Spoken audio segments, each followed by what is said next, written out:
You don't have to eat like slaves anymore because we're not slaves.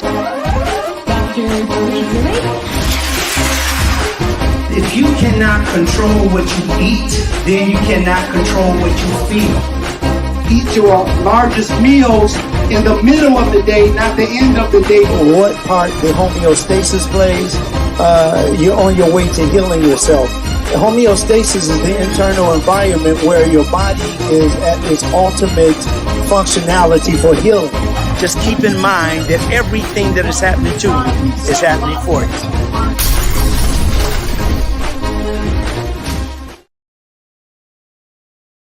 All right, and welcome everyone.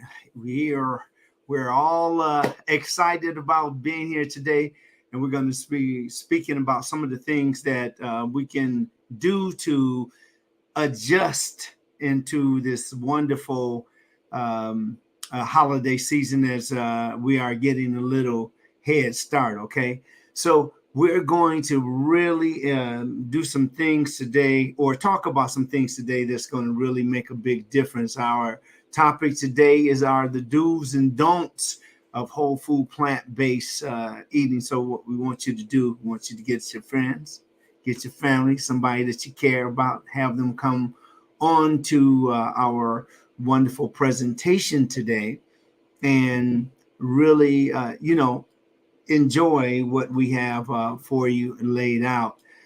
Today we have the wonderful Carolyn Gento, which is our co-host and our producer. She is with us today. Let me get her on up here. Hey, Carolyn, how's it going? Great. How are you? Fantastic. We have the wonderful Jedediah 330 here with us today, and we have we've been joined by, let me see some comments over here.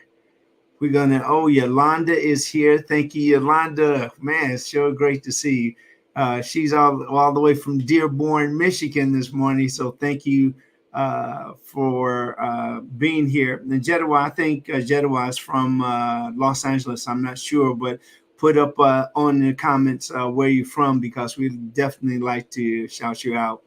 We're going to talk about this. This is something that we're going to go through and see if we can get a better understanding about some of the ways that we feel when we go over to other people's house, when we want to eat better, but they're throwing traditional things in front of us, and we're like, and we don't want to hurt their feelings, so we'll go ahead and eat it and all of those things. So we have some work to do. We really want you to come along with us on this journey so that we'll learn as we move forward. But before we do that, we're going to make sure that we give Carolyn the time to say hello and express yourself. It's good to see you. Thank you so much. Hello to everyone that's listening or and watching right now. I think this is a great topic, especially anyone that's made the decision to, move on to being plant-based. And this may be their first holiday. This is their first test at being able to continue on being strong in the journey that and lifestyle that they've chosen, which is plant-based. Or really any, let's say it's vegetarian as well, the holidays is the test.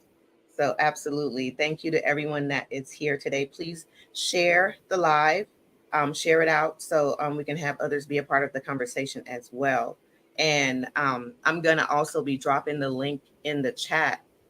So if anyone is interested in coming on with us and giving their take on everything that they want to, anything that they would like to share, they can do that as well. And you don't have to turn on your camera. I just want to make sure everyone knows that, because that's just a option that you have as well.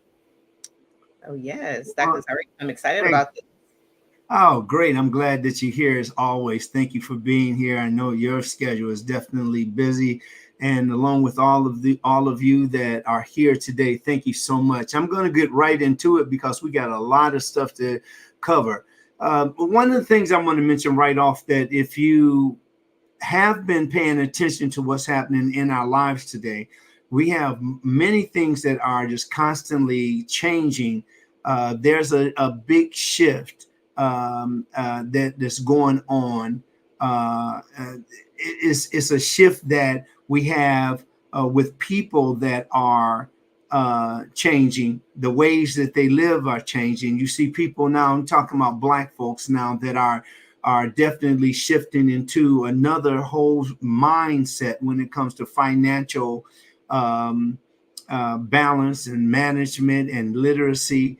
When you talk about nutrition literacy, you talk about what we're here to do to make ourselves more literate when it comes to the learning, the science, learning the different sciences that are connected with nutritional science, because the whole world, everything is changing, but people tend to just hold on to the old way of eating. That breakfast, lunch, and dinner thing is been over for a very long time, and it doesn't work. And that's why we're here today. We're talking about some of the ways that you can do things differently.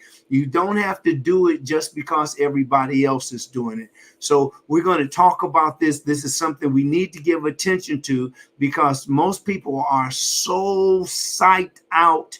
They are so incredibly brainwashed that they don't do anything for themselves. And when you start talking about this is a better way to help yourself, they run away from it, because we've been taught not to care for ourselves and to put our health in the hands of strangers. And this has made people feel that that they don't need to take care of themselves. So do and don'ts of the whole food plant-based holidays. I chose this because this is a wonderful topic that we're about to get right. We're right in that, because we're right into the holidays, because once October gets here and we got Halloween, we got Thanksgiving right next to it, and Christmas right next to that, and then we got New Year's after that, followed with Valentine's Day after that, And I mean, it's just coming at you. And every one of these seems to be a good reason that people continue to eat as they do. Now, we won't be talking about, if you think that this is going to be one of those rallies where we're going to be carrying a vegan flag or a vegetarian flag. This isn't the purpose. The purpose of this presentation is to make us more aware of the healthier ways to eat. If you're going to be different, if you're going to be talking about AI, don't talk to me about AI, artificial intelligence, or don't talk to me about how I can take care of my money and real estate and all those other things, and I'm not taking care of myself. You come first. Make sure that you're making the decision to come first. This is not just for entertainment. Some of you may be entertained by it, but this is to save lives. We're here to save lives, and that's what we're on our way to doing. Whether you are a new lifestyle vegan, or you've been around vegetarianism for quite a while. But either way, they get you get really challenged. You get challenged, and they get pretty common, and we take them for granted. But we really want to get you out of your comfort zone, and we want to get you more into enjoying the festivities with your friends and families without feeling ostracized, without feeling like you're getting kicked out, without feeling that you are going to miss your celebration if you're not around somebody else that eats just like you. Look, we have our families. Our families was there before we even had all these other things. So we need to make sure that we're not ostracizing our family. Family comes first. So we need to, this is a great launching pad to get us right into action. Now, your comfort zone would be those things like, the festivities that you're used to, and that's the turkey and the dressing and the potato salad and those kinds of things. Then a lot of those things are really wonderful.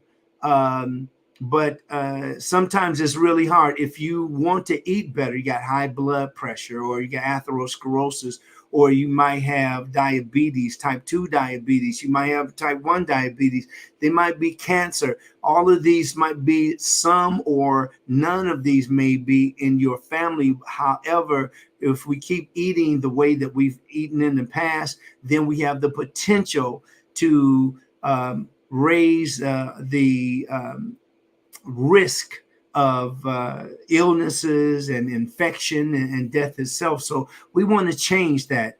Everything is shifting but the eating, and we have to shift with that eating. We can have all the riches in the world.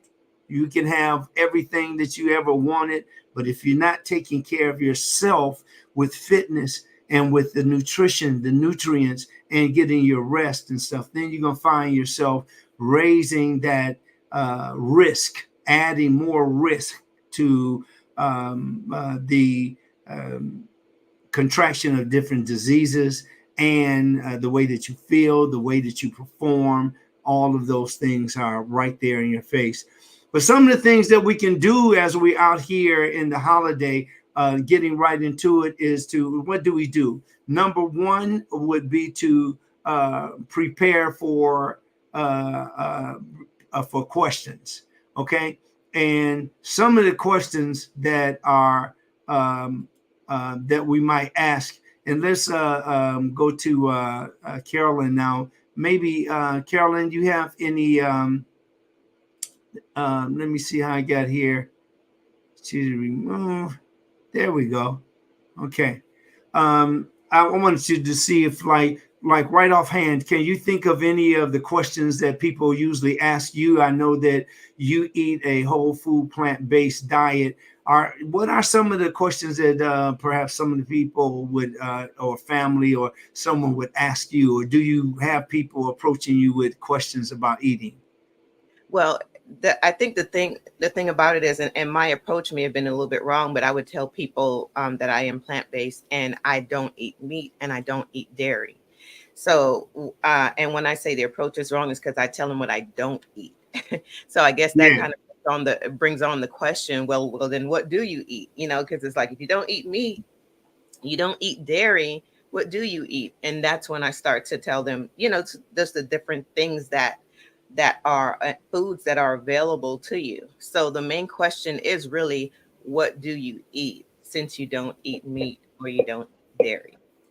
So, and I think that's a great question, because it opens up, you know, the conversation, and I can just go ahead and tell them, hey, when I go grocery shopping, my cart is full and it has 0 meat and 0 dairy in the cart.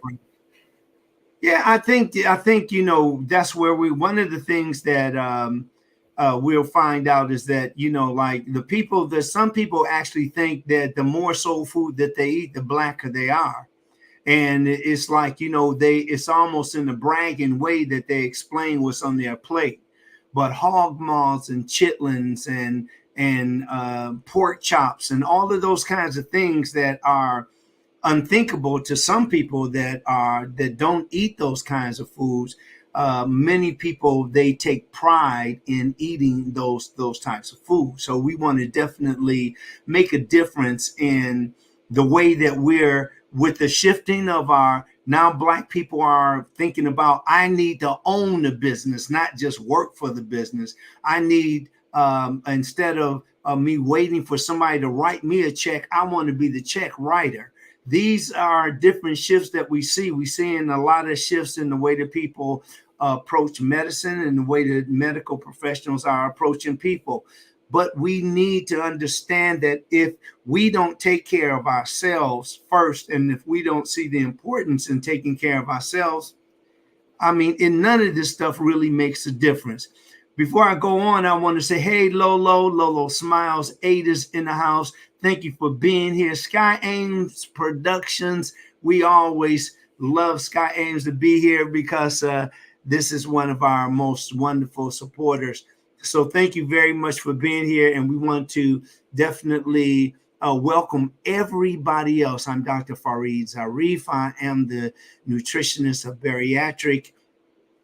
specialist, nutrition specialist, and I'm going to talk to you about some things that you can really, use right now in these particular times, and stop eating like slaves. We are not slaves. We don't have to eat like that. Now, some people will argue with me and say, well, slavery has saved our lives and all that. Yeah, you got some people that's been stranded, and they changed their whole eating. It's called survival. So you eat whatever is available, whatever you can get in your stomach. That's it really important to people. But on the other side of that, if you're talking about like you accumulating all this money, you accumulating more fame, you accumulating you're shifting when it comes to owning your own business and stocks and bonds and all of those things, but you're not taking care of yourself, then yeah, we got a real big problem with that. Carolyn, you want to add to that before I go ahead? Absolutely, I agree. I know that I believe it was Steve Jobs that I think he wrote a letter, or it was something like that, that said that all the money that he had, he would trade it for his health, because he passed away from cancer. So it was one of those things where it's like you have to put your health first. Doesn't matter all the money that you have. It can't change what you've done to damage your body as far as the way you've treated your body. So I absolutely agree with that. Yes. Excellent. As we want to say good morning and good afternoon, depending on where you are coming from, or where you are now, to Carolyn Graham. Carolyn Graham, thank you very much for being here this morning. And the lovely Suzette Manuel, thank you very much, Los Angeles. And thank you for Let Me Love You. I love you too. And I'm really glad that you could join us today. Yolanda Rogers has a couple of things that she wants to know before we get a little deeper into our subject. Is coconut water bad on your kidneys? I read somewhere that is saying that too much potassium. Well, if you're drinking too much of the coconut water, you can get too much potassium, you can get too much sodium, you can get too much of the components of the coconut water. But coconut water, I've seen no evidence or no reports, no studies that show that it's bad on your kidneys. And that's when we say nature or natural, many times there isn't a food that you can eat while you're, or saying that this food is poison. Things become bad for the human body because we eat too much of it, when we overdo it, and in some cases when we underdo it. I want to say hello to Stephen St. Evanston, 650. Thank you for being here today. Really appreciate it.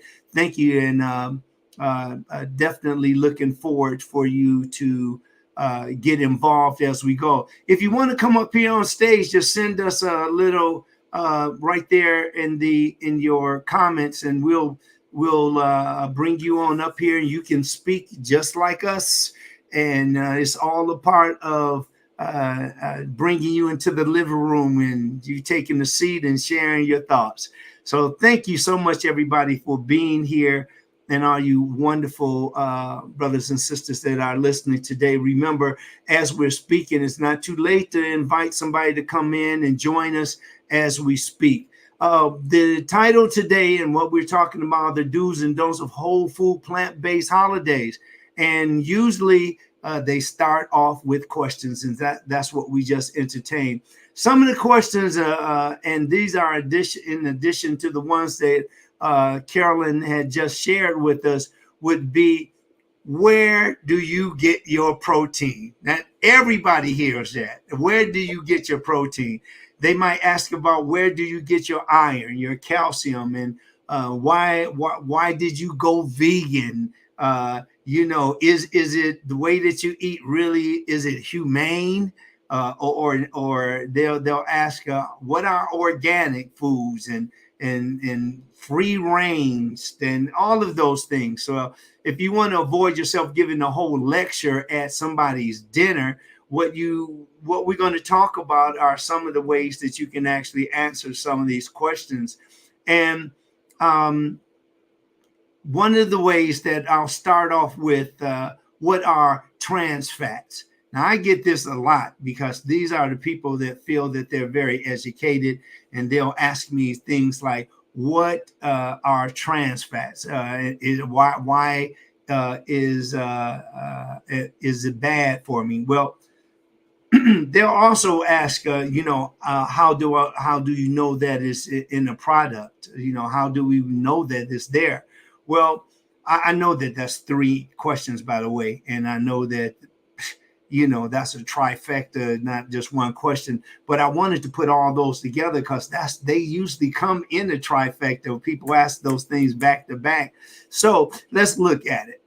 Trans fats, first of all, they are man-made fats, and the scientists take a unsaturated fat and then they chemically cram extra hydrogen into it, and voila, they have trans fat.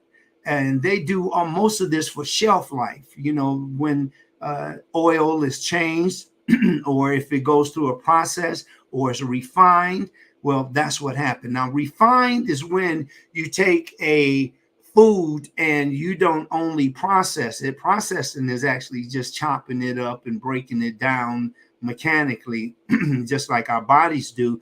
But what is important about the difference between refined and processed is that processed foods, they come with their nutrients. And that's just like taking cabbage and taking the slicing up the cabbage and you have coleslaw, but you're still eating cabbage, right? But when you refine the food, what they do is they actually take the nutrients out. They can change the shape of the food. They can change the texture of the food. And that food can be a whole totally different look, texture, sound, taste, and so forth once it's refined. Now, excuse me. They also, when they're going through this process, it means that the food is more stable on the shelf. It has a longer shelf life, and that gives the food manufacturers a longer time to be able to actually share this food or get it sold over time. So it's really important. I'm just looking here. Dr. Cher Stephen is here. This Stephan, I think you say your last name Stephan, right? So Dr. Cher Stephan, thank you very much for coming in. We love this this whole format because we have some really brilliant people like Dr. Stephan to share and take time to stop by and say hello. Moving on, when we talk about manufacturers love this. Again, they have the products to be on the shelf a longer time because they can also sell that. It's like you can actually have this on your shelf X amount of days or even weeks in some cases.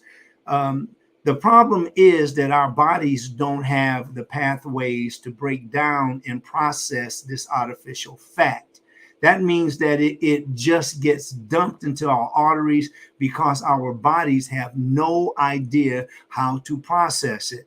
Now, these types of fats are usually found in packed higher fat items. Think peanut butters, for instance, or pie crust and other sweets. Manufacturers are really good in hiding it because they have their own set of rules that they go by, and we're not privy to those things. We'll find out if we investigate. But when we're eating things like peanut butter and the pie crust and the other sweets and all that, they can be hidden in those products. With that said, you can usually find it in many or any of the ingredients listed by looking for the word hydrogenated or partially hydrogenated oils. And this way you'll know that these are those man-made trans fats and you want to stay away from those. Another question that you may hear would be, should I avoid eating anything for at least 2 hours before going to bed? This is a question that people ask me all the time. Well, then they'll say that, I never eat after 7 o'clock. Well, suppose you just got up at 4 p.m. and you're traveling or something. Does it change there? In other words, there are a lot of gray areas when it comes to eating. It's good to know those gray areas. It's not just black and white. Okay. So again, when a person asks the question, or they think that, or have been told and they believe that they should go to stop eating at least 2 hours before going to bed. Generally speaking, I'm not really a fan of this strict arbitrary rules regarding nutrition, because as I said, it's black and white. And if it is possible for you to leave at 2 hours before eating, between eating and bedtime, well, you will likely sleep better because you're not taking all of that food to sleep with you. When people take this old-fashioned way of eating this dinner and then you go to bed, look, I don't care how much sex you're going to have when you go to bed. But for one thing, it's very uncomfortable when your stomach is full and you're having sex. That's just me, But when it comes to taking care of yourself and you're getting a deeper sleep, you got deeper rest, then you don't eat a heavy amount of food going to bed because you can't sleep as deep as you really want to. But it's not always realistic to tell a person that you should always do this, always do that, because life is like that. It changes and we have to adapt to it. Every once in a while, I'm going to bring Carolyn up here on stage so people would know that I'm not just talking all day long. And Carolyn, I'm going to just bring you up here just for a second so that so far, how we doing? How you feeling about what you hear? Feeling great. One thing that I love that you said is to not ostracize family. When you've taken that or made that decision to switch over to being plant-based, because I think, and I know I'm a little guilty of that, because, when you think, okay, I'm going to go there and there's not going to be anything there that I can eat, so I'm just not going to go, Right. And that's when you have to learn how to add things to the menu, bring things in, things that you would eat and your family would eat. Because believe me, if you make something plant-based and it looks delicious, and everyone's going to want to have some as well. So definitely to not just X family out and say, oh, well, food's not, food won't be good, so I'm not going to go, or I can't eat the food they're going to eat. Right. Definitely don't do that, because that's actually a chance to introduce the family to something new. And it's just like about that intention too. When you go to your family's house, you want to bring a lot of spirit there. You want to bring a big smile and I love you, I miss you, it's great to see you, hugs and a very a warm attitude. Excuse me. Absolutely, I agree. That is the time to be able to get with family and do what you're supposed to do, which is bond with them, hug them, love them, see them, absolutely. Exactly.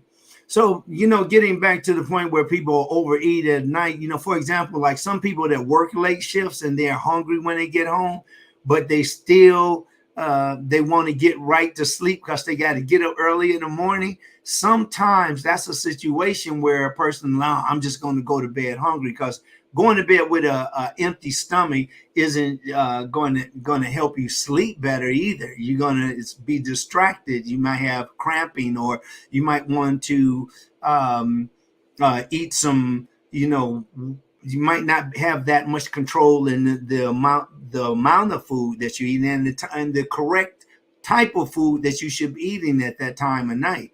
So there are things like, your tea, or if you're very hungry, you never should bring out a big plate and fill it up like it's in the middle of the day, right? It's something that you have to work on. It doesn't come overnight, but these are things that will keep your heart from jumping out your chest, like it's beating like crazy because you just ate a big meal. If you do get into this position where you find yourself hungry at night, it's weighing out of whether or not you should hit the sack, as they say, or you should stay up. If you stay up, what you're going to do? You're going to eat. And if you eat, you're going to stay up. So you're in that circle, right? So if you're in a situation, the way to deal with this is to eat over time. You eat over time all through the day. Now, some people say, I can't eat every 2 hours.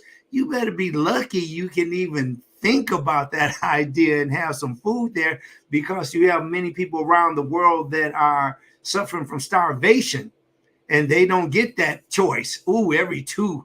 They get it. They catch something wild and then they eat that, and that's it for that day. They don't sit around eating popcorn and chips and have a little soda on the side. You see? So that's really important here. I usually recommend avoiding the high carbs at night. Instead, focus on primarily those foods with low carbs, things that you can eat. Most foods would be what I'm talking about now, would be vegetables, because vegetables also are in a group of foods called calmatives, and the calmatives help you to relax. Okay.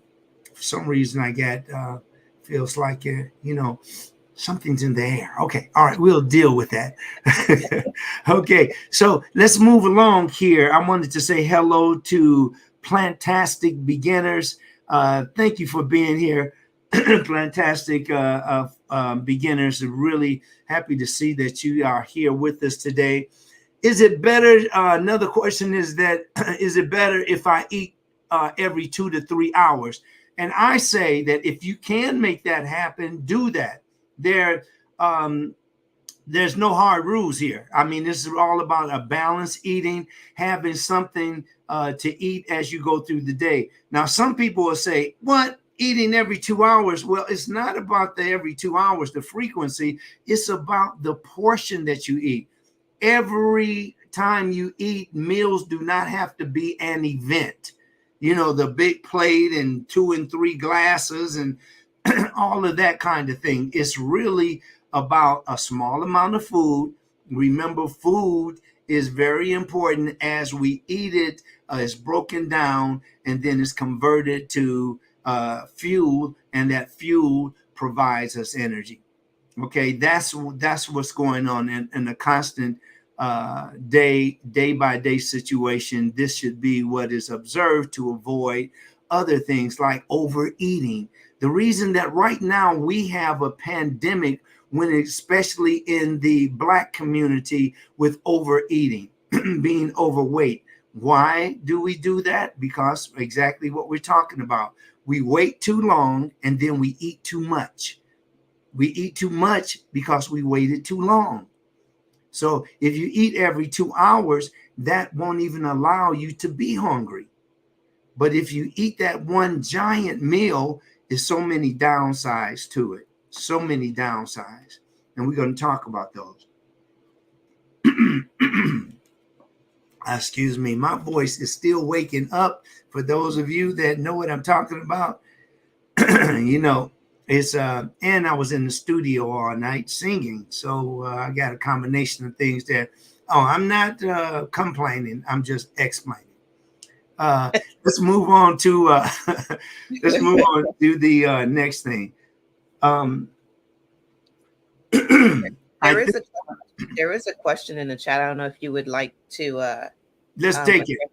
Okay, it's from Suzette. She says, or asking, can plant-based food help with mental health, and how?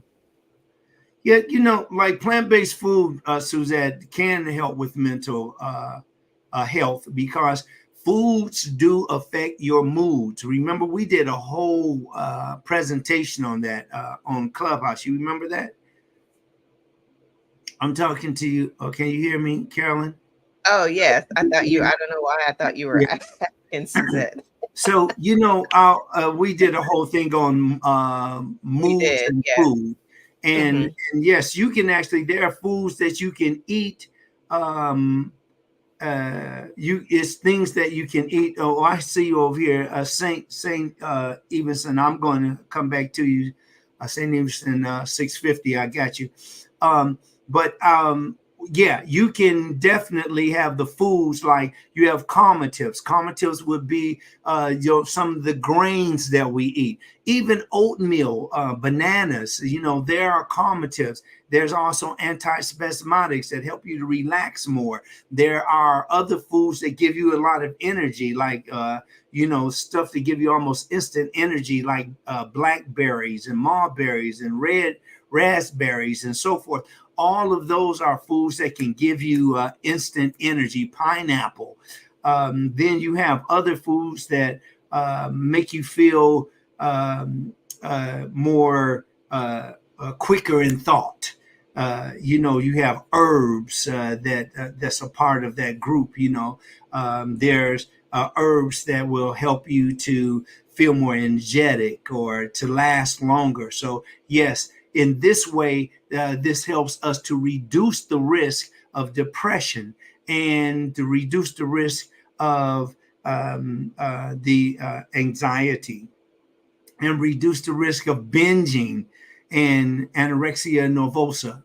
Why do we have these? Because we stay out of, when you're not in balance, we pretty much welcome these different diseases and disorders right into our lives. It's about the balance. If you are eating a couple of pieces of chicken, for instance, and in eating that chicken, you have like maybe a salad with it, some potato salad, or you have some green beans with it, then and you have it in a plate, about a medium-sized plate, not that big old platter that looked like you're getting ready to serve everybody. These giant plates that people use.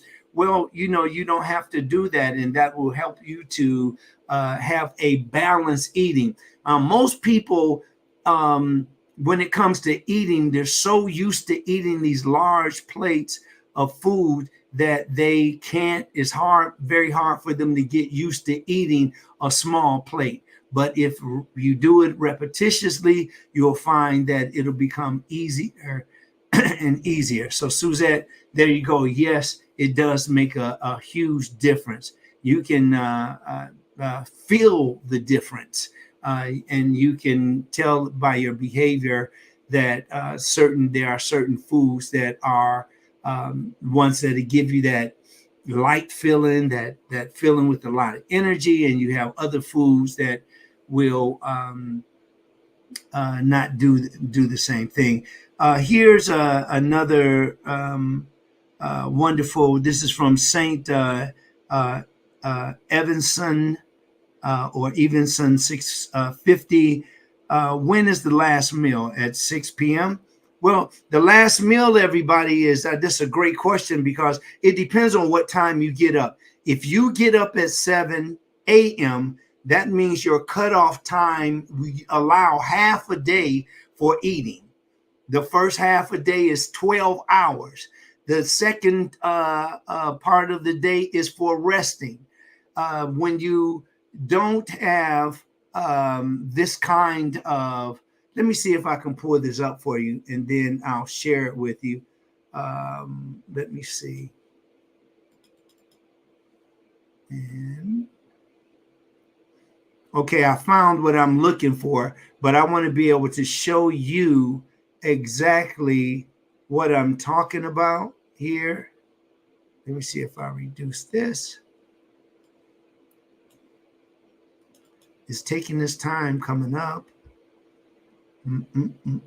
There we go. Okay, so I'm going to put that there, and I'm going to see if I can actually share this with you. Okay, so what I'm looking for here, I want to actually share. I'm going to show you here we go. I'll show you what I'm talking about here.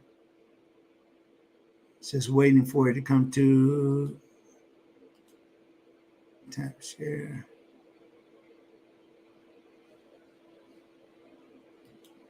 While we're waiting for that, anyone that's here, if they can share the live, that would be wonderful. Dr. Zarif. Okay, there you go. You have your screen up.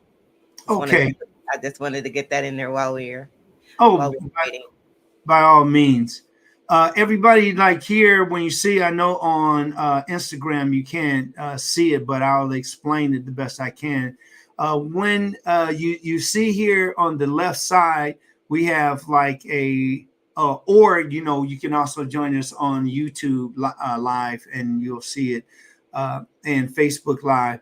But this is what I'm showing everybody is like how we eat. Now, this is, as you notice, I'm going to do this. Follow this arrow here.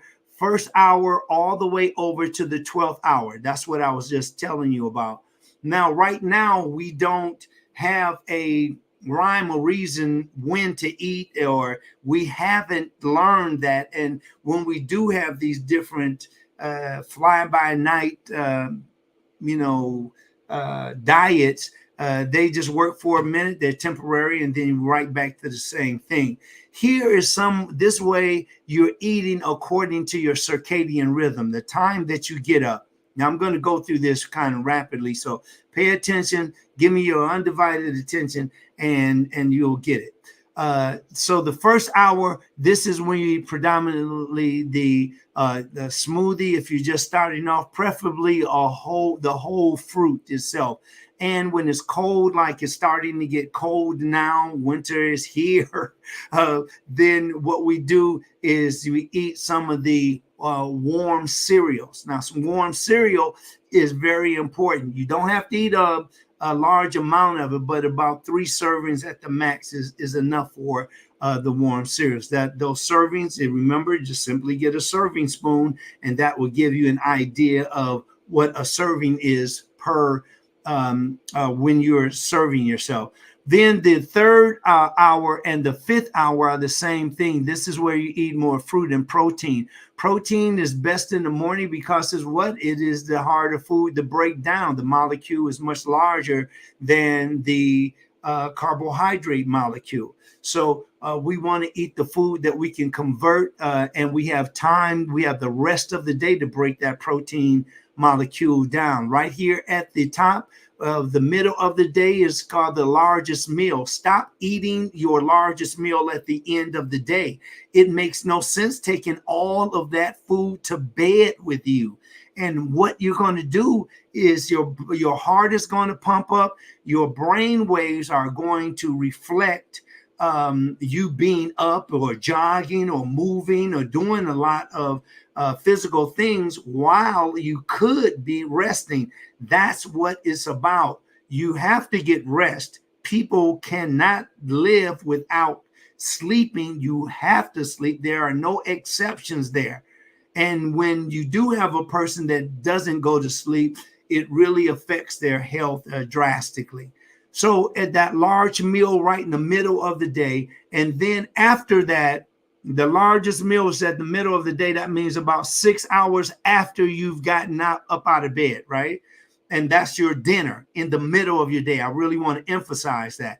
Now, after that, you want to go, even if you're at work, you can make these things work. You got to be creative, and you got to have the intention that you want it to work.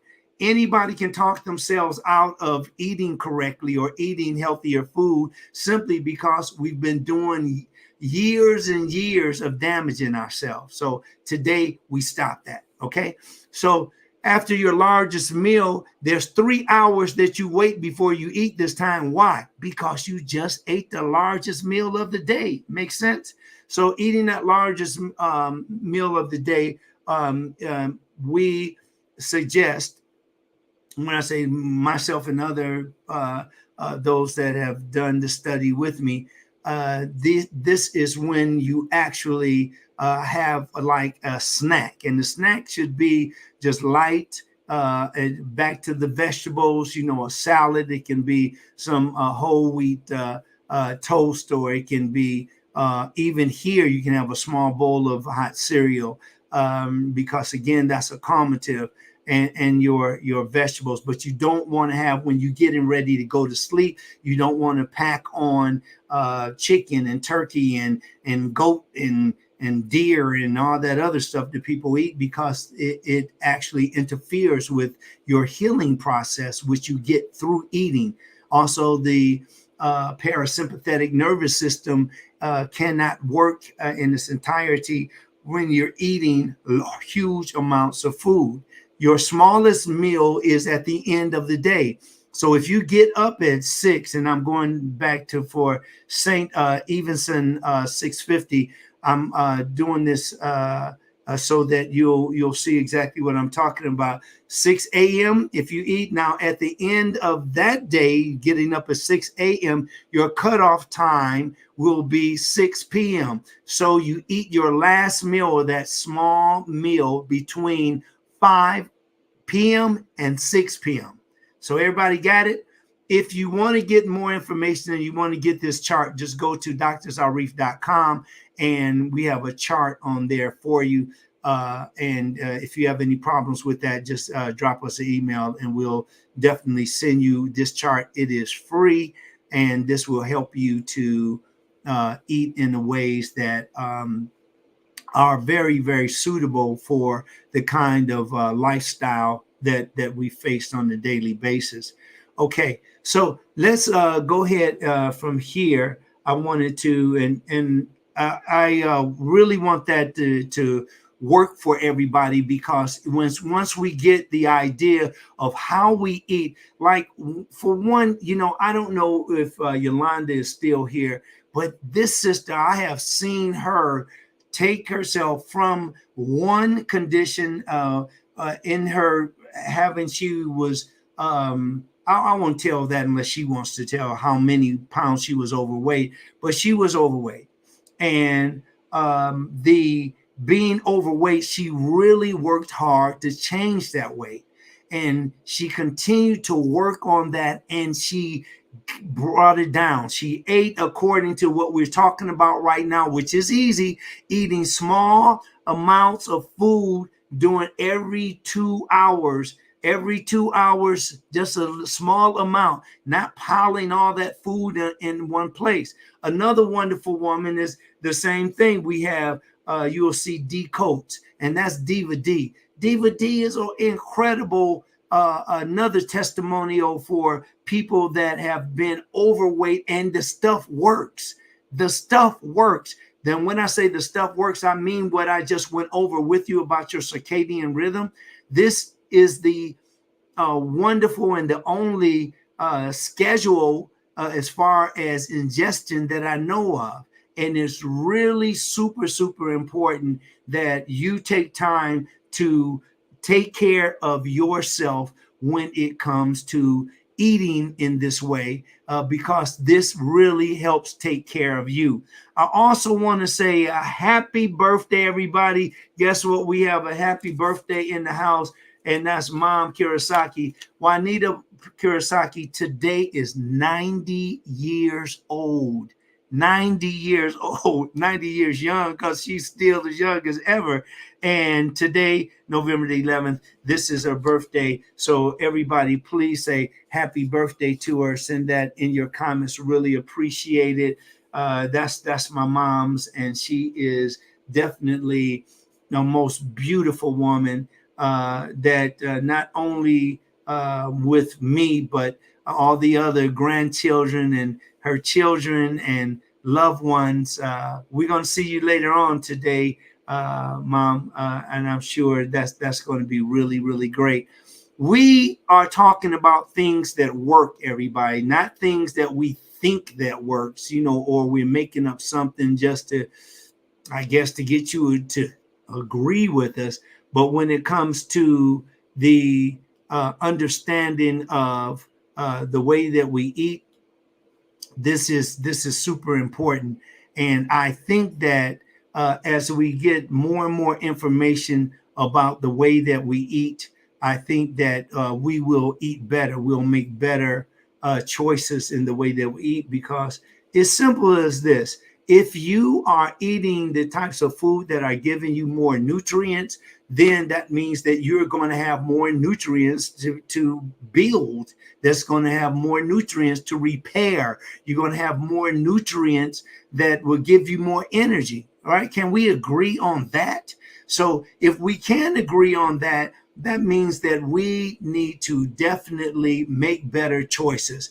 And this can be, I'm sure that moms can attest to this too. She's 90 years old, but I've never seen her glut and just, eat like a half a chicken and eat these large amounts of, food piled on top of each other, and doing periodic exercise.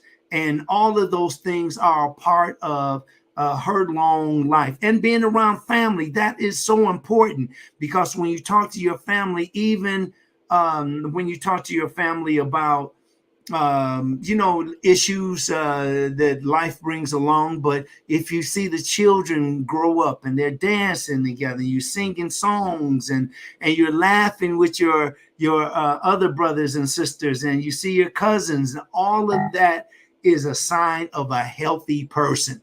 And these healthy people, they continue to thrive in life because they have big things to look forward to.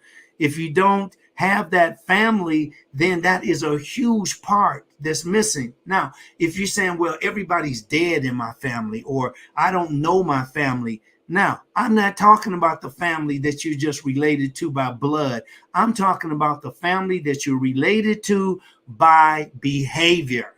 The ones that do. I don't care if it is every 6 months that you hear from them. You do hear from them. So family is a huge part, and that's been yanked out of our plans or the way that we live, because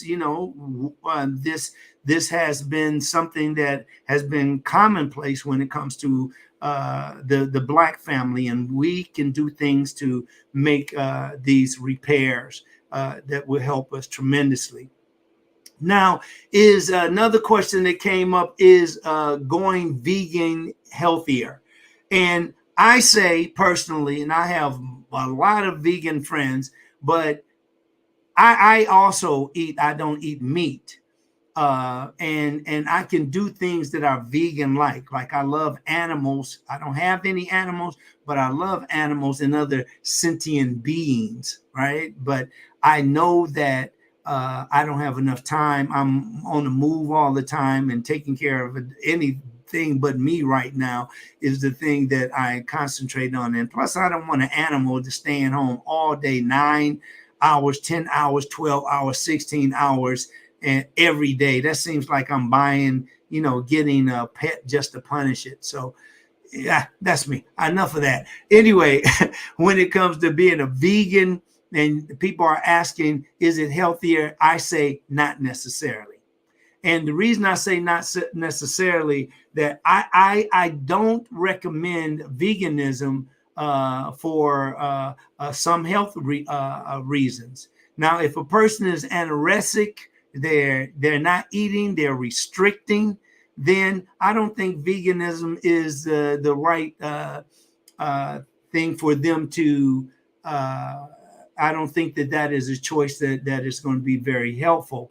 And then there might be ethical issues, and some people have with consuming animal products. And I definitely have that, because I don't want to open up a can of chicken, or I don't want to open up some Vienna sausages and all that other stuff that comes with that type of living. Okay. Everyone sees life differently. And as a bariatric nutrition specialist, it's not my business to question people's ethics or their values. That said, if you are losing weight or you achieve a healthier lifestyle, veganism may not be the best option for you. And the reason why is because, according to present day education, you'll be denying yourself of some of the critically important nutrients that can be found in animal products. Now, that might be a fight. Some people say, no, the animal eats the plant and the plant has all the nutrients in it. And yeah, I think that's a fact. But I think that we also have to look realistically at how we eat today, what we need to eat, and it all comes down to a balance. It's almost always better than eating to the extreme. Now, on the other hand, most people consume more animal products than they truly need. We know that. And eating vegetarian several days per week isn't a bad idea, except in some of our more rare circumstances. So if you're eating meat, just if eating meat is just isn't for you, then consider vegetarianism. Vegetarian, some people will call themselves vegetarian and they eat chicken and they eat fish. It doesn't matter how you mix it up. If you got some kind of strict way of eating because of an illness, then that's what you should acknowledge. But if you're just eating because that's the latest thing and you feel like you are part of the group, remember your health. Those people cannot feel not 1 second of your pain when you are feeling pain or when you're faced or challenged with some kind of eating disorder or illness. So be aware of that. You can love your people, find your tribe, hang with that tribe, be very diligent in being around people that you love being around. But when it comes to eating a certain way, eat in a way that will help you to be a more powerful person. Yeah, even more powerful than you are now. And I'm going to go back to my stage right now. And I'm going to ask Carolyn, is anything you want to add at this point? I'm going to a few more points that I'm going to make. I'm having fun, everybody. Love that everybody's here today. Suzette finally made it. Bless your heart, baby. I'm so glad. Suzette is we've known each other almost over 35 years or something like that. Wow. Man, I mean, it's forever. And I mean, so there's a lot of people here that I really appreciate. We got to continue to hear this stuff a lot of times over and over, but we got to, because repetition is the master of study. If we just hear about it and we go on to the next thing, we're going to forget about it. So you got to hear about it and you got to work on it. Okay. Yeah. Carolyn? Just wanted to say hi to Diva D. I see her in the comments saying, hey, Miss Carolyn Gentle. Hey, Diva D, we miss you.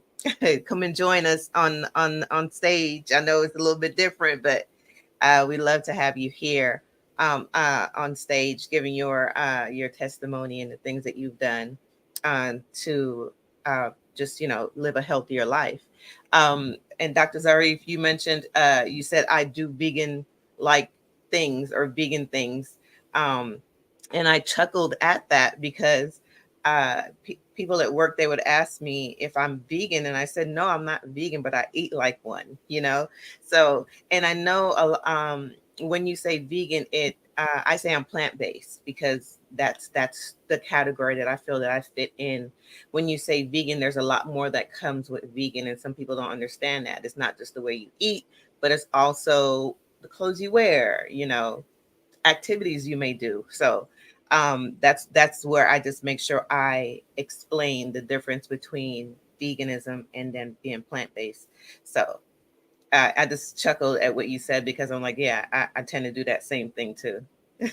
Yeah, veganism is a religion, and however else anybody else out there eats, it's your religion. That's why so much, people actually they feel attacked. They feel defensive when you start talking about the way that they eat. So they're used to doing that. And we've been taught that. That's something that we have to work on. So as we work on these things, we'll find that we'll perform better. We look better. We feel better.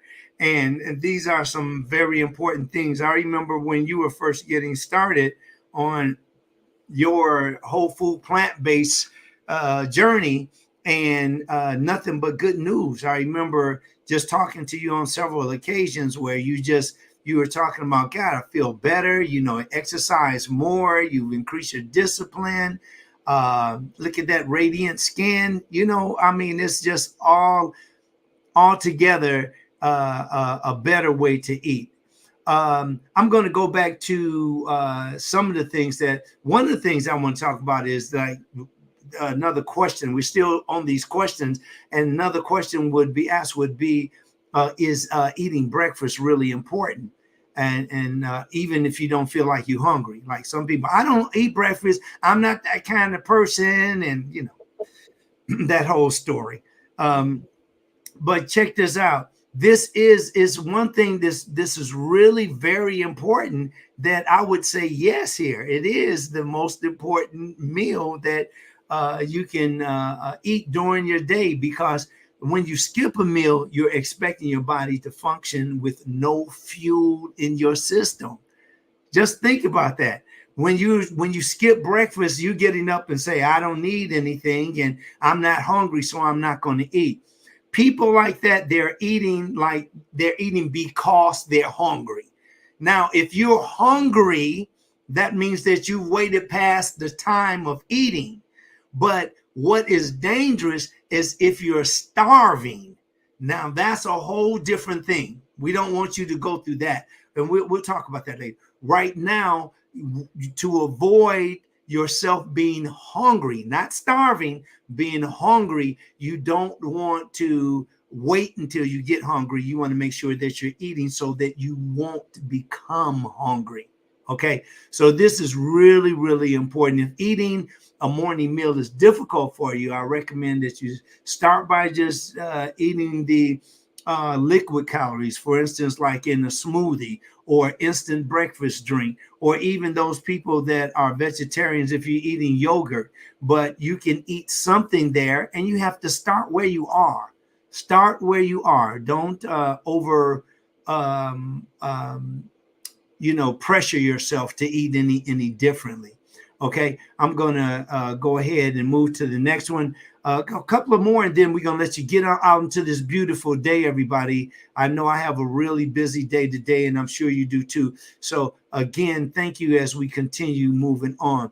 I was talking about the breakfast. People often skip the breakfast, then they don't eat enough for lunch because they are trying to be good. I'm trying. You ever heard people say that? Yeah, you're looking good. You're looking like you really. I'm trying. Well, we've learned to hold on to that. I'm trying. Trying means that you're not doing it. It's like, or you think you're doing it. Trying, you're either doing it or you're not doing it. There's no in between. You're either doing it or you're not doing it. So keep that stuff in mind, because these are some of the things that are very important. And this is why most people overeat, because they wait too long to eat and it backfires on them. And then by the time they eat, they want to eat up everything in the kitchen after that. And then they want to have the nerve to pull out the Diet Pepsi. We got to stop that behavior, because that kind of behavior is causing us to remain sick. And that's what I definitely am not propagating that kind of behavior. Now, lately, a lot of people is like, they're saying to me that, like I do intermittent fasting. I just right there, can you see what I'm talking about when I mean that people do what is trending? You had the CMOS trend, you had the detox trend, you had the intermittent fasting trend. All of these are things that come and then they go. You have everybody just like excited about it. Whoa, stuff that's been around forever. And then what happens, because they just discover it or find a way that they can monetize it, then they do what? They use it a little while. They pass the good news. Remember when the alkaline water, that was really huge, and people were saying that you got to do this or you would die, and if you keep drinking this. See, even our parents know better than that. When we say I'm a vegan now, Ma, I'm not eating any meat anymore. Well, most of the parents think that is a phase. But then after the years go by and you're still eating like that, then they know that, oh, my baby wasn't going through a phase. That is something that he or she is doing because they believe in that. And that's what most of us are. So this is a chance that you can change some of these habits. Like intermittent fasting is pretty much all the rage now. There's a few other things, but it's often promoted as a fast, relatively simple way to lose weight. That's where intermittent fasting comes in. People say, I do this and I'm doing my intermittent fasting. And that can be music to your ears when you can hear that I can lose weight by eating like that. I know that there's a lot of studies that's touting all kinds of positive benefits and results. But here's what you must understand. It's not that fasting doesn't result in weight loss. It's that the weight loss is rarely, if ever, sustainable. So that means that you can't keep it off. It comes back.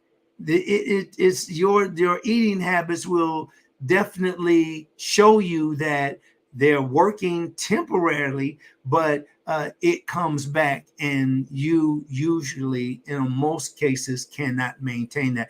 Remember how I mentioned before that the body doesn't respond kindly to starved when it's being starvation? Well, intermittent fasting, it does not allow you to give your body the proper energy when it needs it. It interrupts your systems, and it causes it to be more protective in the long term. And in time again, people just have some way that they see eating, or these different beliefs that they can lose this weight and keep it off. They hang on to that, and it becomes a reality for them. But what happens that most people that go on this intermittent fasting, they do what other people have done before them, and that is they get the weight comes back, and they repeat it all over again. And they're the first ones to say, I've tried everything and nothing works.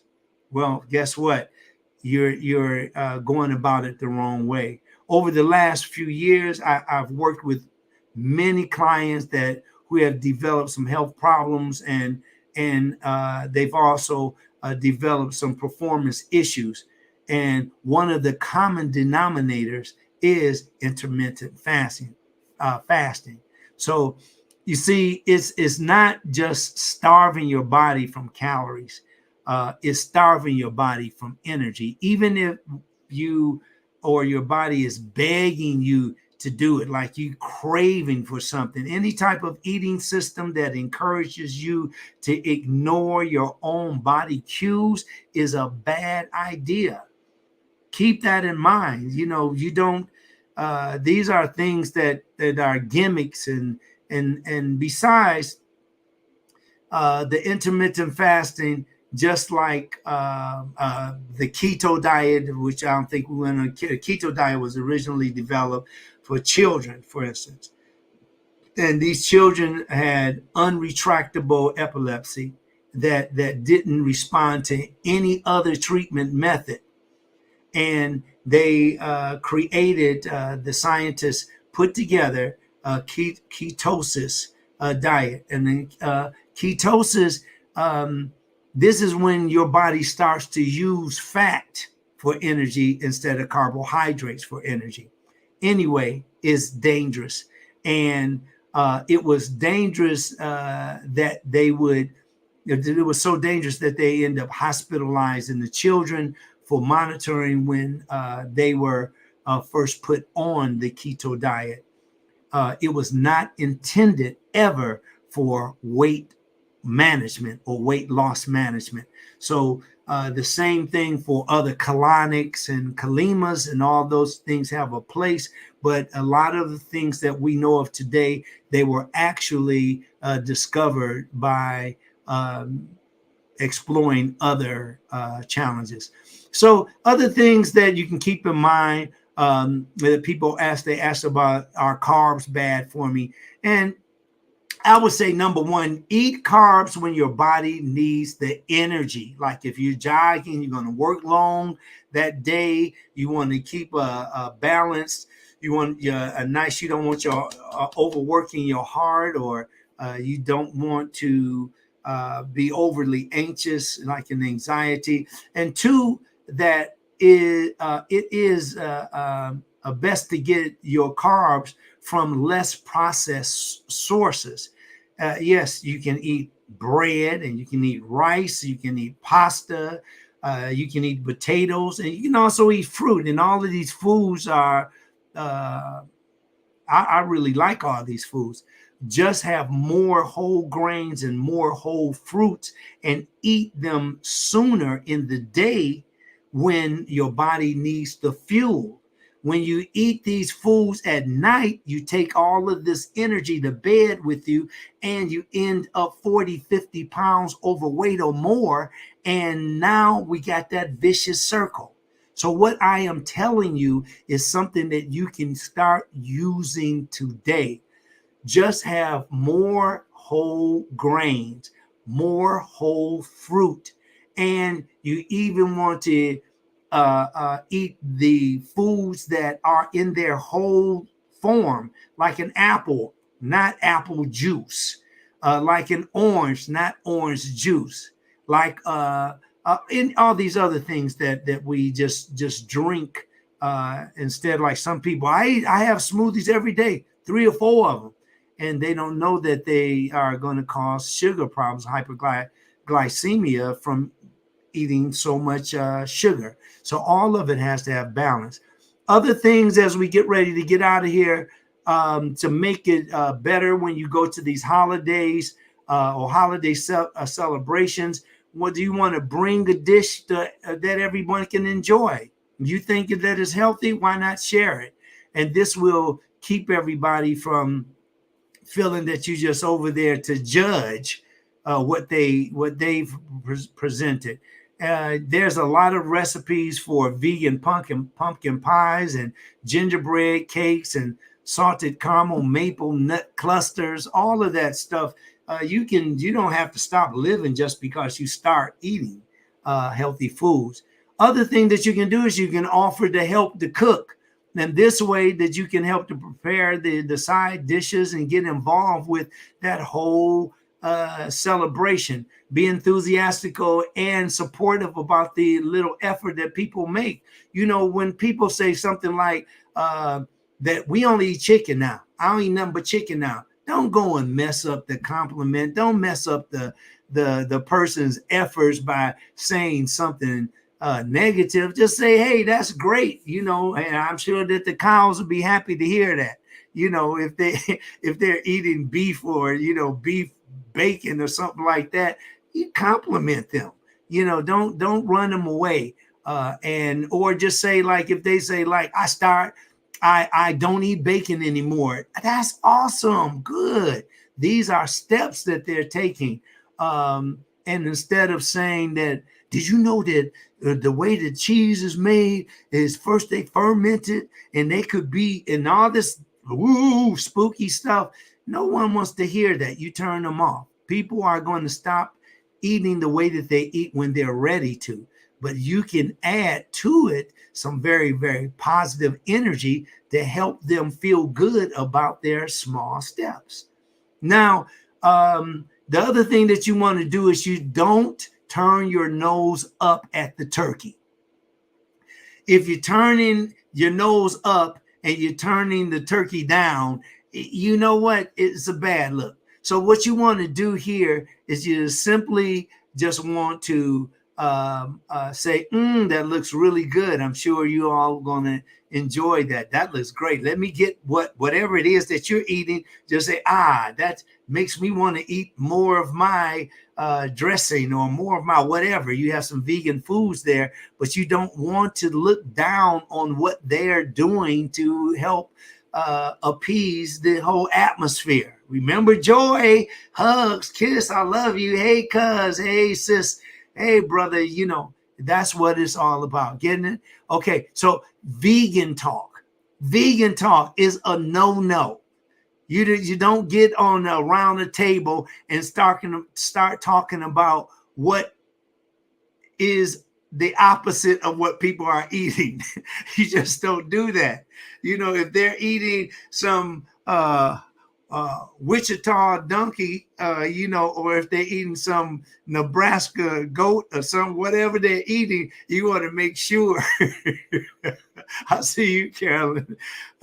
If they want to eat that stuff, hey, you know what? Cheer them on. That's good. And not in a sarcastic way either. You want to make sure that, because they can read through that.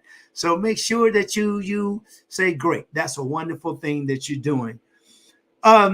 Okay, so that we got that point. Everybody got that point. Let me go back over here and make sure that we're got some big happy birthdays there. I just saw my daughter's name here somewhere. Amira is in the house. Hey, sweetheart.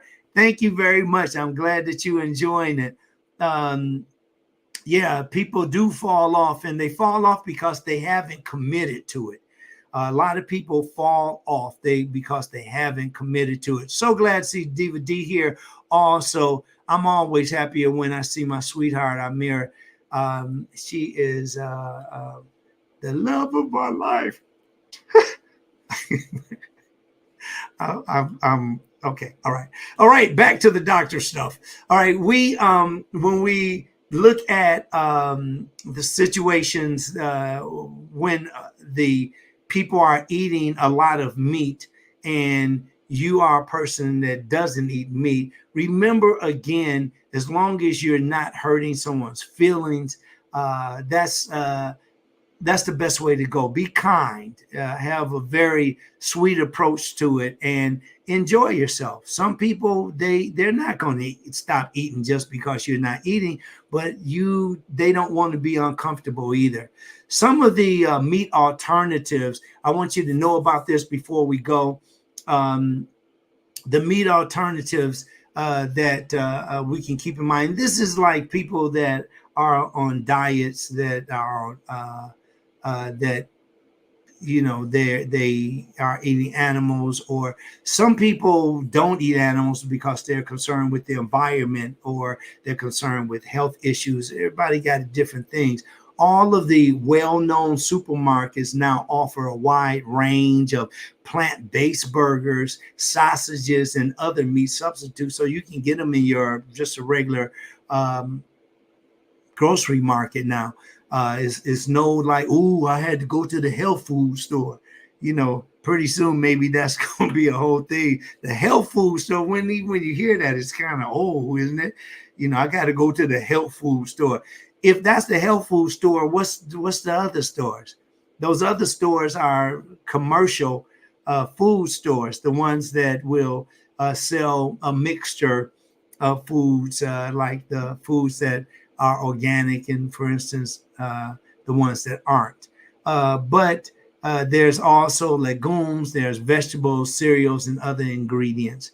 Now, I'm going to do this real fast. You ready? Hold on. I'm going to just go just a little bit on these things. Like, first of all, I want to give you a better idea of what tofu is. Now, tofu is the classic meat alternative, and it has it's been around for many, many years. It's been one of the basic sources of nutrition in Asia for centuries, and it is appreciated in particular as a low calorie source of protein.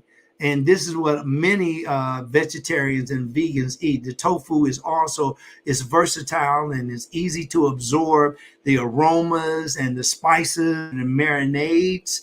And this tofu can serve or replace the meat, and that's why many people eat that. Then you have soy protein. Now, these soy chunks and mints are it's very inexpensive for one thing. The ingredients that are easy to prepare, you can definitely add this to your diet and your meals on a daily basis. They actually consist of dehydrated soy, which once mixed with water, it can be used as a meat substitute in almost any dish. Now, there's other questions when it comes to soy, of which I'll say this, that they do have flavonoids, and the flavonoids an estrogen-like component in soy. And so some people say, is soy a cause of breast cancer? And remember, men and women can get breast cancer. Well, I have not seen any information that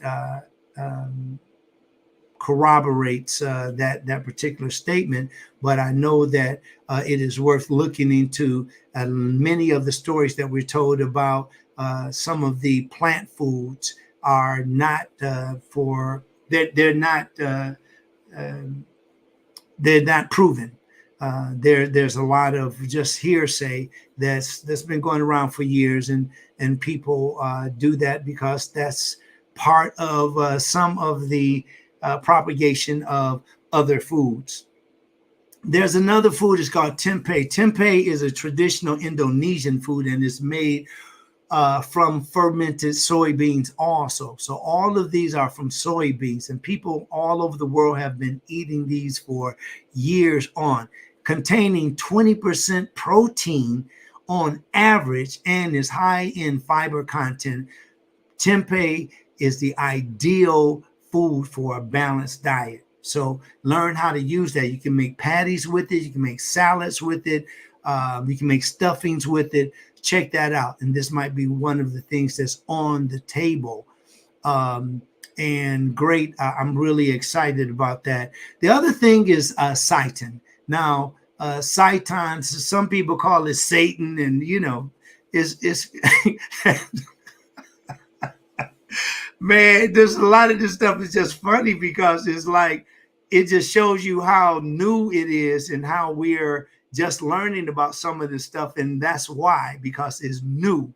But it's new to us, but it's not new to the planet. It's been used in other places. So the seitan, C-S-E-I-T-A-N, is the protein contained in wheat. So there's wheat protein, like the celiacs don't eat wheat for other reasons, and it's called gluten. Gluten is also one of the proteins in wheat. It's easy to season and to prepare with the consistency similar to meat. Seitan is a popular meat substitute that has been a staple ingredient again in Asia cuisine for the millennia. So it's been around for years. These are things that we just didn't know of, just like we didn't know of some of the things like the Irish moss or sea moss. That's been around since the beginning of the planet, but we are just discovering it. So we think that, and it does this and it does that. Some people just simply push things so that they can monetize it. Keep that in mind. Don't get relaxed. They just so they can monetize that. So let's go ahead and move on. There's another protein called lupins. And lupins are protein-rich legumes, a lupin. And considered one of the meat alternatives of the future, the cultivation of lupins is particularly sustainable and easily possible in Europe, meaning that it is quite available, which is the ideal climate for planting and raising the lupins. Now, some of the products containing lupin protein includes cutlets, some of the doner kebabs, and sausages. You'll find it all there. These are available from most of the organic food stores, the vegan supermarkets, and online shops. I'll go through one more that you can add to your list, and it's called green spelt. Now, spelt is a series of wheat and one of the oldest cultivated grains on the planet. Green spelt is the name of a spelt grain that is harvested while semi-ripe. Once harvested, it is roasted and dried into this just to improve, again, the shelf life that we've been talking about. Shelf life is very important. And once harvested, it's roasted and dried to improve its shelf life. So this is just one thing. One thing that I know that it has in it, a high content of the B vitamins, which are important for your digestion. And other things like calmatives. They also work to help keep you in your parasympathetic nervous system mode, along with significant quantities of magnesium and phosphorus. And this is real important. Magnesium, when you hear magnesium, you're talking about, you usually hear calcium also, but magnesium is a very important part of bone health. This is super important. And phosphorus is a very important part of the balance or fluid balance in your body. So this is, all of this is very important, and you get all this from green spelt, along with oat flakes and black beans and chickpeas and pea protein. You've probably seen that. All of those things are very, very important. And the risk of meat consumption continues to go on. We're still leading in heart problems. We're still leading in diabetes. I'm talking about Black folks. We're still leading in obesity. All of these things can change simply by you changing. They won't change until you change. I'm going to go ahead now, and I'm going to bring the wonderful Carolyn back up to the stage, and she's around here somewhere. In the meantime, we're going to say thank you to everybody that was here today.